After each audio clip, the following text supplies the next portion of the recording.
Welcome back to the channel. It is your boy, MadridistaFitz, home of Real Madrid's 11th best YouTube channel. We are not the first, we are not the second, we are by far the poorest. Look at me, I'm living in absolute poverty. But I had to take time out of my night to tell you some news that's going on at Real Madrid. Breaking news in the presidential election. Enrique Riquelme, the chief rival, the man that's going against Papa Perez, has announced that if he is voted in as president by the socios, the 100,000 socios that have the vote, that we will be signing old-ass Rodri and the Viking himself, Erling Haaland, in Real Madrid, in a Real Madrid uniform. That is a absolute madness. Now, do I believe this cocksucker? No, I do not. I do not believe that this guy will follow through, but this dude apparently has something written. He's talked to Haaland's representatives, and apparently has a deal all sorted out with this guy. Manchester City tweeted and they said they weren't worried about this clown, but he apparently has a deal worked out with this cat. Erling Haaland, for reference, just signed a 9-year extension. It was a crazy extension with Manchester City. There is no written release clause that I know of, no active release clause. So I can only imagine it's between 200 and 300 million euros to get this cat. And then this dude wants to bring in Rodri. Who the hell wants Rodri? It's crazy what he's offering. Rodri's knees are almost as old as mine, which are absolutely cooked. But you know what? Good on this Riquelme guy. I personally wouldn't vote for him. There's kind of two distinct camps that is forming right now. I was going to make a video on what Florentino Perez is doing. He's getting really active in the transfer market, responding to all this Enrique Riquelme kind of bullshit, swinging for the fences ideology, which I kind of enjoy. I think these two are going to make Real Madrid, whoever wins, I think it's a good thing that this is happening because they're pushing each other to be better, to try to lead this team in the best direction that it can go in. But at the end of the day, this guy is he is throwing out some crazy stuff. Getting Haaland and or Rodri is just an absolute madness. And then this guy says that he has a mystery coach lined up. He didn't announce that tonight. He said it's coming on Friday or Saturday. I believe he's saying that Jurgen Klopp is going to be coming to Real Madrid too, which is just absolutely crazy. Honestly, in my honest opinion, what would Jurgen Klopp want to do with Real Madrid right now? These players at Real Madrid, oh my God, they are an absolute nightmare. They are a bunch of entitled pricks, crybabies. I won't call them losers because they're professional football players, but at the end of the day, there's only one group of crybabies that are bigger than the players at Real Madrid, and that is Barcelona fans themselves. That is just facts. I will say, I say this every video, I don't want to turn this into a Barcelona rant, but I have a 4-year-old son. I have him classically trained already to, whenever I mention Barcelona, he immediately says crybabies cry. And it's certainly Barcelona fans hey, Tristan, right now are crying about what do we say to Barcelona fans? Which I'll mention, I don't think that this would fit into Real Madrid's strategy, but they're certainly probably crying right now and, you know, playing the victim mentality. But I hope we don't do this, because I couldn't imagine fiscally we'd be doing a Barcelona-like move, just spending money like an absolute madness, which I'll talk about their spending habits later. I'm currently working on a master's degree in finances, so that stuff fascinates me. In this channel, I talk a lot about finances and the structure of these organizations, but one thing I will say, watch, I don't think we should go in this direction with this Enrique Riquelme dude. Good for you for qualifying to go up against Florentino Perez. It's crazy. He's a very young man. He's only a couple years younger than me, but he has a ton of money. He's a socio. He met the stipulations of being able to do it financially. You basically had to do it without being able to take out like huge loans with banks. He has a corporation. I read it in this article. He's an energy entrepreneur, whatever the hell that means. Maybe I need to get into that to try to flex my financial abilities so I'm not living in absolute poverty. But yeah, that brother's starving. Anywho, I don't think we should go with this decision because, one, it would be just fiscally irresponsible. Haaland was going to cost like 200 million euros, something insane, 300 million euros for a release clause that apparently exists somewhere, maybe in Enrique Riquelme's own mind. And then Rodri would be another like 50 or 60 million, and then we'd have to pay these guys. What money would we have left over to make our club any better? I think that's what got us in trouble in the first place, is signing players just because they were big names. We didn't need the likes of Kylian Mbappe. Like, we really did not need him at the time in this club. Everyone got caught up in it. I did myself. I don't even blame Perez, because anyone would have signed him on a free, but it was just a big name. It wasn't necessarily what we needed after we won our last Champions League 2 years ago. What we really needed was a Toni Kroos replacement, which we still haven't got, which I hope we spend money on getting this year, whether that's like a Enzo Fernandez, who I've been hearing about out of Chelsea, or that Neves out of PSG, João Neves. I would take either one of those, line up a big offer for one of those cats.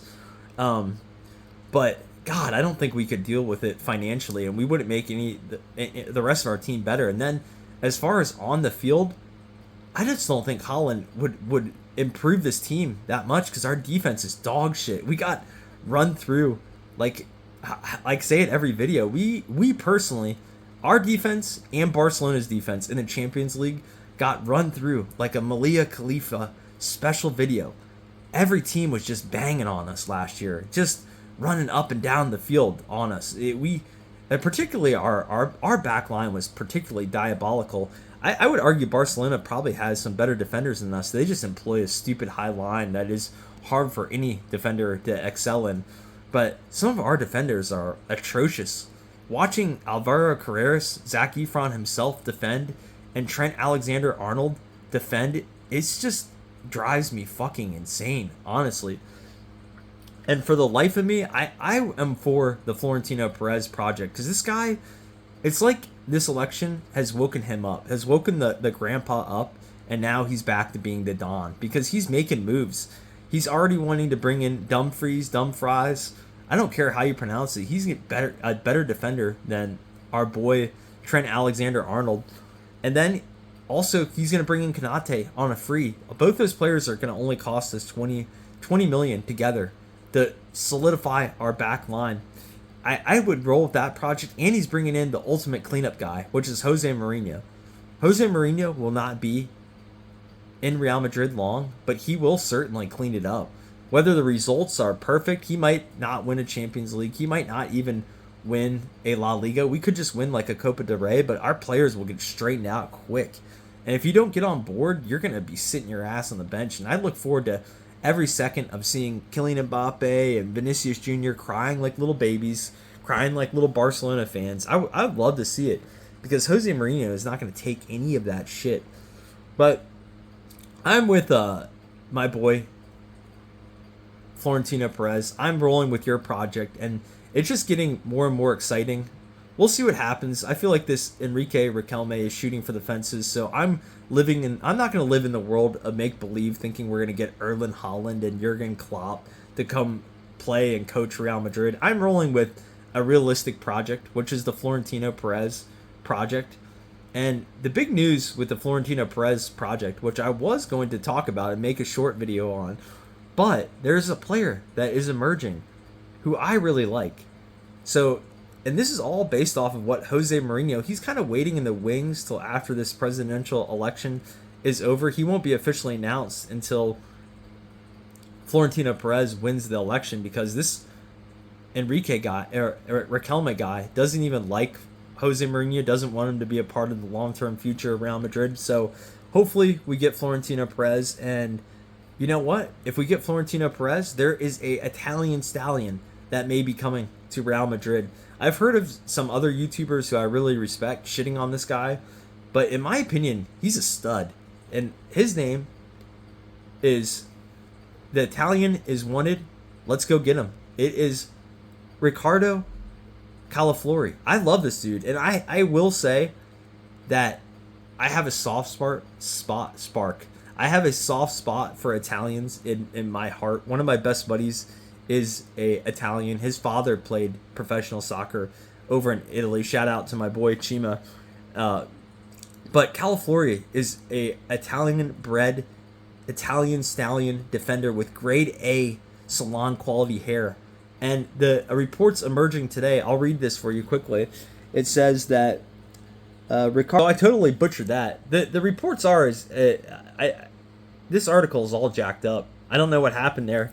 I copied and pasted the wrong thing, but the fact is Jose Mourinho, once Calaflori, he was signed to Arsenal in 2024, and I believe it was like a purchase around 48 million euros. So we'd have to pay some money for this cat. I don't know if he has a release clause, but if Jose Mourinho wants this dude, let's go out and give Jose Mourinho what he wants to make this squad better. For sure, let's get him. And I would argue Calaflori, he's a baller, dude. I mean, there is some risk to that. I'll go over that on this next slide. There are some strengths and weaknesses of this player, for sure. I would say his primary strength as a player is this cat has salon quality hair.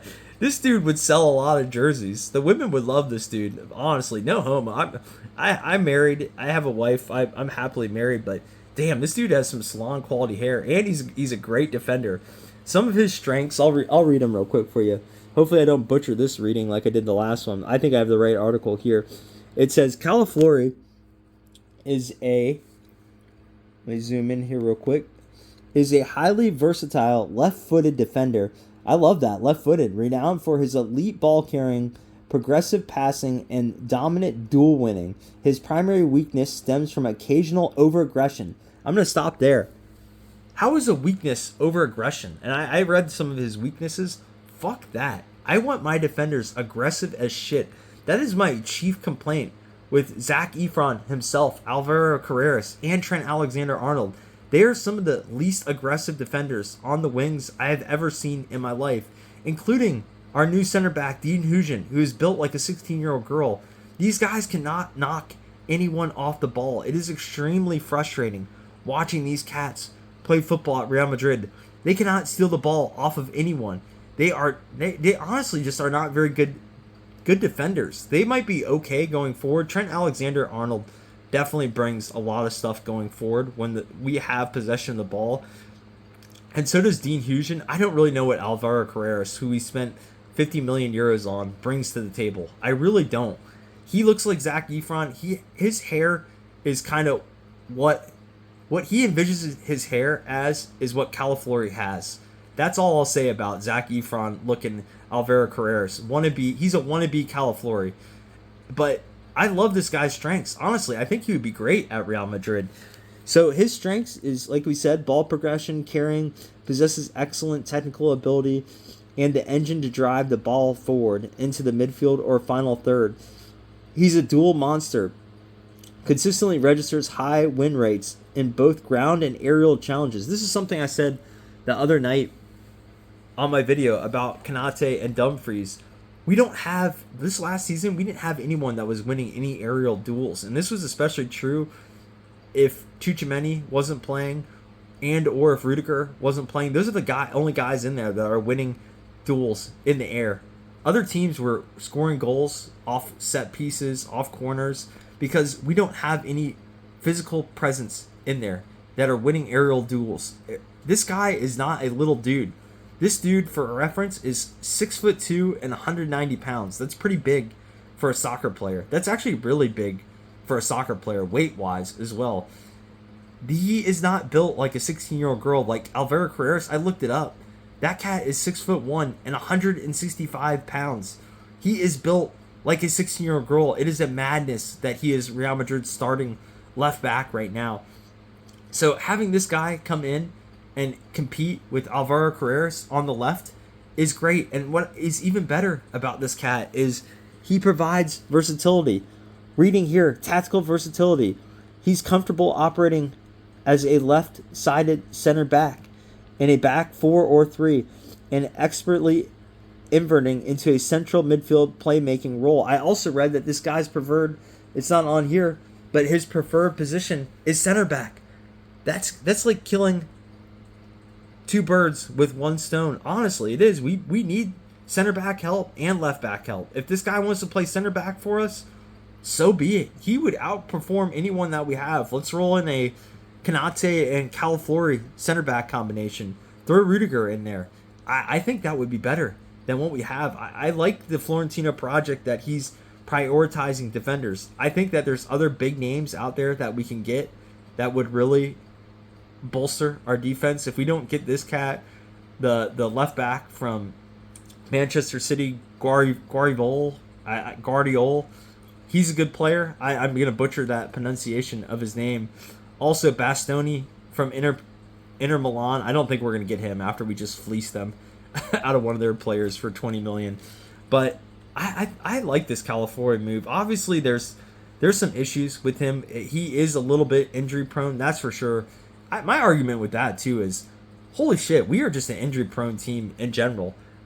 Jose Mourinho said he wants to change the physio staff when he comes in, and I sure as hell think that will make a world of difference. The current physio staff, it doesn't matter the player, all of our defenders go down. I know other YouTubers were saying, and other commentators were saying, this guy's a injury liability. Well, all of our defenders, think about it, were injured at some point last year. He'd fit in right in with that group, honestly. I hope that doesn't happen, but I would love for this cat to be on Real Madrid. If injuries is his weakness, we can roll the dice on that one, and hopefully he stays healthy, and hopefully the new physio team knows what the fuck they're doing in there. They assessed the wrong knee on Kylian Mbappe for half a season, which is just an absolute madness. I cannot believe that happened. That's embarrassing to a club the size of Real Madrid, that the doctors were giving treatment on the wrong knee. And it's embarrassing that Kylian Mbappe doesn't know the difference between his left and right hand and couldn't tell the physios that they were working on the wrong knee. That doesn't surprise me with Kylian Mbappe, because he sure as hell doesn't know the difference between the left and right side in the middle of the field, because he constantly drifts to the left side whenever he plays forward. I'm going to get pissed off talking about Mbappe, so I'm going to stop. But the weaknesses of this cat are his one-on-one recovery pace, sure. Italian defenders aren't known for their pace. And then over-aggression and foul concession. I don't find these weaknesses. I don't give a shit if my defenders foul people. Hell, I like it when each one of my defenders, if they're out there, gets a yellow card in a game. As long as it doesn't add up into a red card in a crucial moment. You don't pull a Camavinga in the quarterfinals and get booted out of a game or do something stupid like that.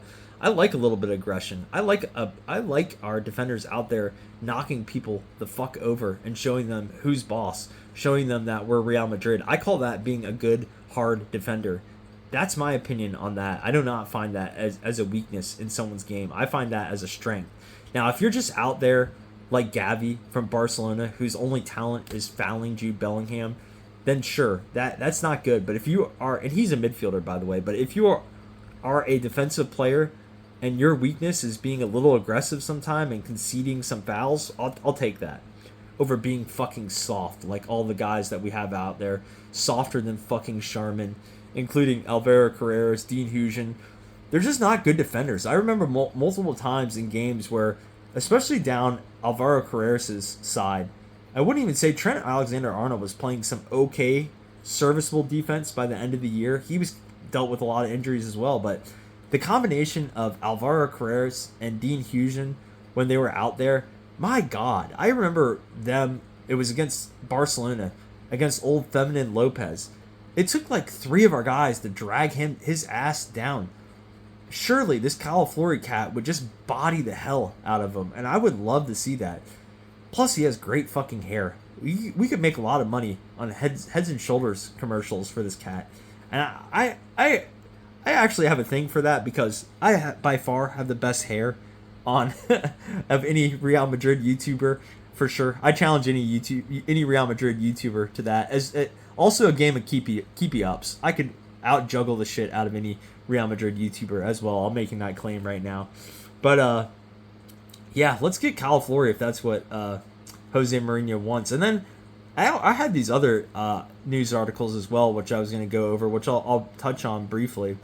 But there's also reports coming out of who Jose Mourinho wants to drop from this sorry team, which excites me almost as much as getting new blood in here. Because as soon as Real Madrid gets this new blood in here, whether it's Calafiori, whether it's Dumfries, whether it's Kanate, whether it's this mystery Real Madrid midfielder, whoever the hell it's going to be, maybe not Enzo Fernandez because he is a little bit of a racist and said some pretty bad stuff, demeaning stuff about French people. It's being racist. That's also just being Argentinian. They're racist as shit. Say what you want. That's just facts. But maybe not his jersey, but these new players that come into Real Madrid, they will instantly be my favorite players. That's just facts. I will get their jerseys, and I cannot wait for some of these bums on our team to leave. So with this article, it says Rodrigo goes, and Arguado Camavinga reportedly headline Jose Mourinho's Real Madrid 6-man transfer exit list. So these are who Jose Mourinho wants to get rid of. Watch, this list includes Raul Asensio, Fran Garcia, Danny Ceballos, Camavinga, Franco, Slim Shady, Mastantuono, and Rodrigo, the Bollywood prince himself. I would say there's people in this list. I'll go over them each briefly. There are people in this list that I cannot fucking stand, then downright hate. And then there's some people in this list that are just, it's just unfortunate. Starting with the unfortunate category. For Rodrigo himself, he is, thank you for your time at Real Madrid. There are some very memorable moments of Rodrigo. I remember when he exploded onto the Champions League scene, or on the Real Madrid scene. He always plays great in the Champions League. His big moment, I remember watching the game. We had Vinny and Rodrigo. They're both really young players. Vinny was getting a lot of hype. And then Rodrigo came in and scored a hat-trick against Galatasaray. That announced to the world that he was a player to be reckoned with. Rodrigo is a highly technical player. He might not be as fast as Vinny. He doesn't have the pure pace. But when it comes to his ability to dribble, he's pretty damn good. He a few of his goals, particularly I remember one against Atletico Madrid. He dribbled around like 3 players. It might have been Atletico Bilbao. They have similar jerseys. He dribbled around 3 players. He has that in his bag. He can shoot with both feet. I wouldn't say he's a clinical finisher, but he has the ability to score some excellent curling goals. It's just really unfortunate. And before I move on, also his header in the Champions League semifinals against Manchester City in stoppage time will always be remembered from now till the end of my time as a Real Madrid fan, all the way up until my inevitable death. I know that's a little morbid, but it's just unfortunate what's happening with him and injuries. He's ripped up his knee. He was playing on a torn knee. Once again, going back to our physios and not identifying that and letting him run around with a torn knee is an absolute madness. But I really hope he either gets the treatment that he needs and ends up being a really good player again at Real Madrid. I don't know where he fits in. He once again is another left winger that we have. But yeah, if he goes, sorry, Rodrigo. Thank you for everything. I don't hate you, but it's just time.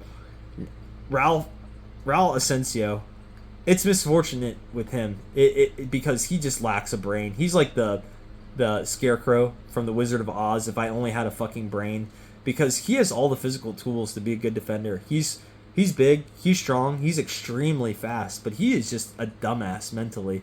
He'll make some of the craziest, most diabolical mistakes out there, give up a penalty, just do the dumbest shit. He's aggressive, but he's aggressive in a very stupid way, and he frustrates the shit out of me. So if he needs to go, great. I would keep him for squad depth. I really would, for playing him on some of the smaller games, and maybe he'll develop into a better player, but I wouldn't be sad seeing him go. Now, I will say the next player is not because I hate this dude, Fran Garcia, but it's just he's not a Real Madrid player. Like, that's a hell of a thing for me to say, because I could never be as good as Fran Garcia. That's just facts. But this dude is not Real Madrid quality. He tries very hard. He's just a very small dude. He's slender. Once again, not slender because he is actually jacked. No homo. If you see pictures of him shirtless, could be a model. But at the end of the day, he's just very short in stature. He gets bodied. He gets ran past by the better players. And going forward, it's comical with him. He has no talent going forward. That's just facts. I hate to say it. He just, once you cross the halfway line, he's just running to run. He has no idea what he's fucking doing with the ball. I hate to say that. It is just facts, and it's time for you to go. I hope someone will go and buy him. Now, the next few players, I will say, I cannot fucking stand. Camavinga, dude, waste of talent. This guy is the same player as he was when he arrived to Real Madrid, and that is not a compliment, because when he arrived to Real Madrid, he was a really young player, athletically gifted. He was strong, aggressive, And those were some of the qualities that I liked, and I was like, they're going to mold this kid into being a superstar. But he hasn't progressed at all. It's like, if anything, he's reverting a little bit because he's aggressive in the wrong times. He got that crazy, stupid red card against Bayern Munich, which was just pretty much, I'm not going to say it's the ref's fault because I'm not a Barcelona fan. I don't have a victim mentality. I won't blame the refs. It was a little bit of a controversial call, but I mean, honestly, when we went down that a man in that game, it fucking screwed us. That's just the bottom line with Camavinga. I think it's time for him to explore different waters, and I think we could get a lot of money for Camavinga as well. And I love me a little bit of money, because I am quite poor. But the next two players I fucking hate. I hate to say it for different reasons too. Danny Ceballos, fuck you, dude. You have the easiest job in the world. I'm not going to lie. At my old-ass age of 39, I could be doing what Danny Ceballos does. He goes in the game for about 5 minutes, and he is the lord of the side and back pass. I could do that easily. I could do that right now. I could walk onto a pitch and give you the best side and back passes you have ever seen in a 5-minute span. I'll give myself a 5-minute span. I try to run at least 2 miles a night, 3 miles a night at my tender age of 39. So I could probably last on the pitch, I would say 10 minutes tops. But I could do what Danny Ceballos does. And this guy had the audacity this year to bitch to poor Arbeloa. I have to think sometimes. We've had so many coaches on this team. It's hard. I get him confused. But he had the audacity to bitch to Arbeloa about his playing time. My dude, you haven't scored in open play or period in La Liga in 5 years. You're the lord of the back pass. You're the lord of the side pass. You are also the lord of eating bench. Do what you do best. Sit on the bench, don't complain, and make 5 million euros a year to do it. Holy shit, dude. Get out of Real Madrid. I cannot believe this dude is still on Real Madrid. He's like a bad case of the clap that just keeps popping up and ruining your day. My God. But and then lastly, Mastantuono. I just hate him because he sucks. I mean, it's nothing against his attitude. He doesn't seem like a bad dude. He looks like Slim Shady. He has some cool tattoos. That's about his only talent. I mean, I say this all the time on my channel. This cat cost us another... We had a terrible transfer window last summer. That's for goddamn sure. With the likes of Dean Huijsen, who might develop into a good player. Alvaro Carreras, I just don't see it with him.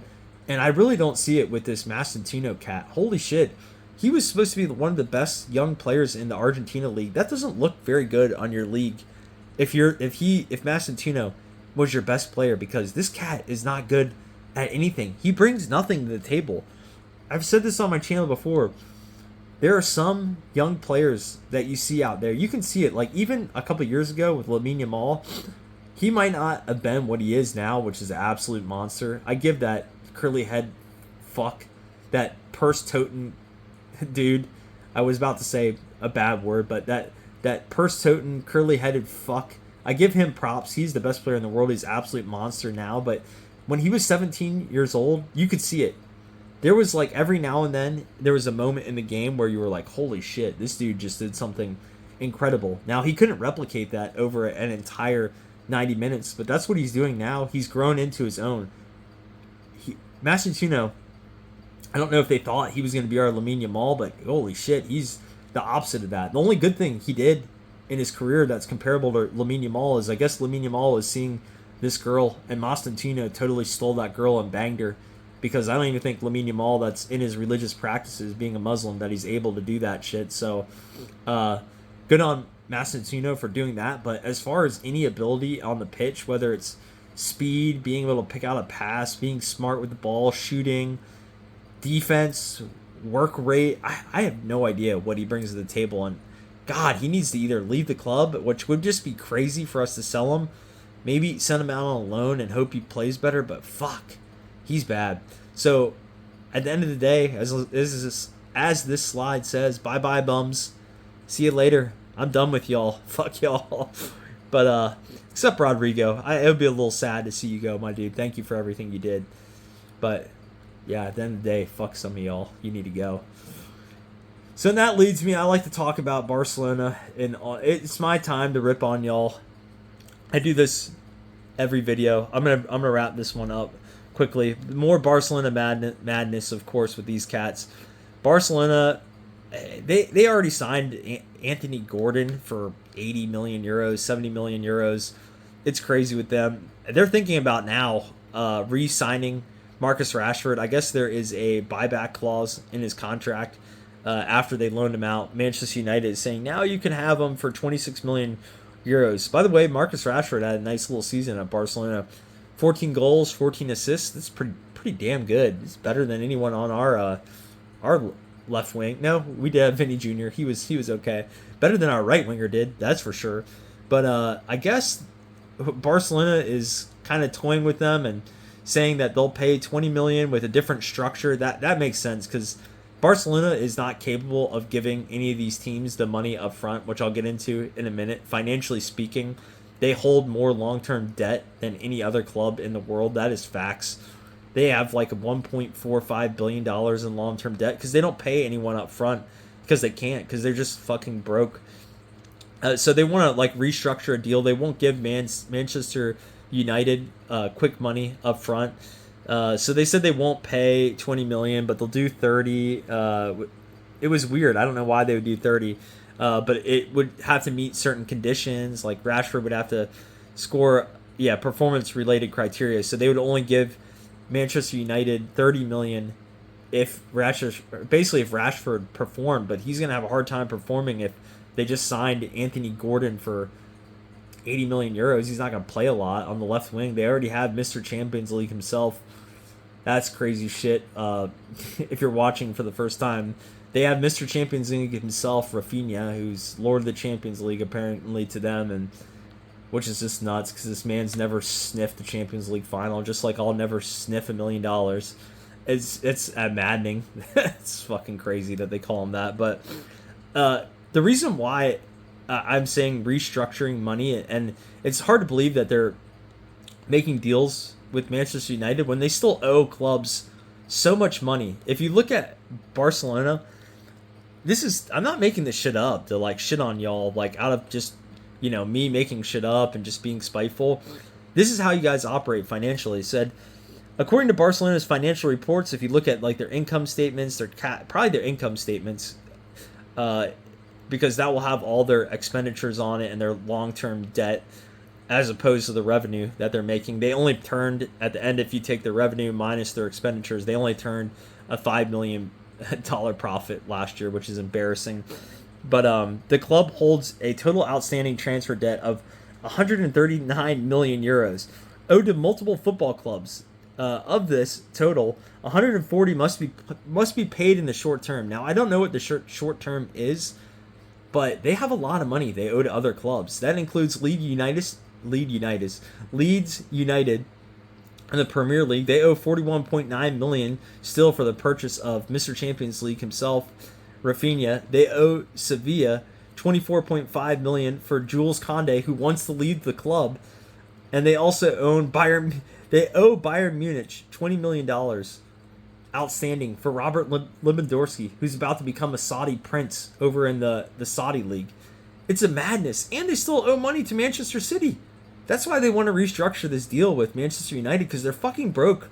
They can't afford to pay the money up front. They're probably taking out massive loans to cover the short-term capital, or doing the financial levers and paying and selling off their TV rights in order to generate some quick capital. That's what they do. And they still owe Manchester City roughly 12 million euros for the transfer of Ferran Torres. So they're going to get in bed with another Manchester team and owe them money as well. It's crazy. I wrote this. Barca is collecting debt like Infinity Stones. That's just facts, my dudes. It's crazy.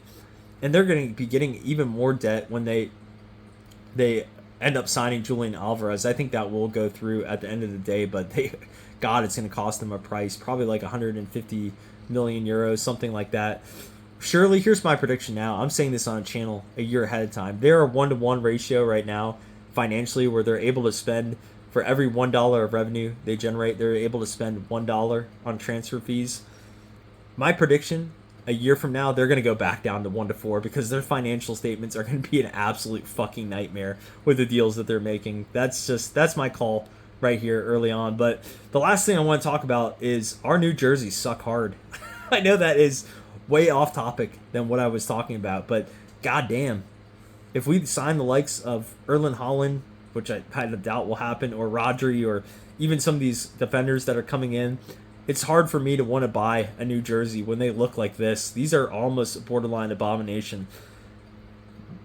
The only thing also too that this ad tells me, you have Jude Bellingham, Mbappe, and Vinicius Jr. in this ad. It tells me if Florentino Perez stays the president, these three cats are not going anywhere. You don't start a jersey campaign to sell jerseys and sell the player during the summer. So these cats are here to stay. This jersey ad might look completely different if Enrique Riquelme are our president. It might look like Erling Haaland, Rodri's old ass fucking in there in our jersey, probably barely able to stand with his old ass knees, and fucking maybe not a Kylian Mbappe in the picture, maybe just a Vinicius Jr. and a Jude Bellingham. But yeah, these jerseys suck. They're an abomination. We could at least, after a shitty season, give the fans a classic jersey. We should go back to those 2012 Real Madrid jerseys with the collars that had gold stripes.